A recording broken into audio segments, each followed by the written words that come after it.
който не прави никакви пари, ще е по-инвестиран в твоята кариера. Мъж, който прави много пари, няма му пука за твоята кариера.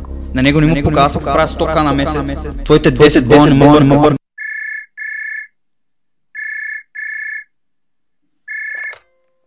Ало, скъпи! Днес успешно успяхме да трансплантираме сърце на 14 годишно момче. Абе, боли ме хуя, ма. Моля? Какво каза? Ма какво ме интересуват твоите 10 бона, бе?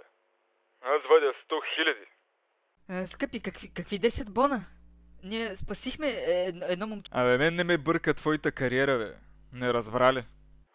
Ай млъкни малко идва и да си available за мене, че вече не ти издържам с твоите чести кажа. Обаче дали си available за мене и да правим някакви неща, когато аз съм free, примерно, да ходим да обикаляме или да имаме лайфстайл, който искаме, ти трябва да си available за мене. Генерално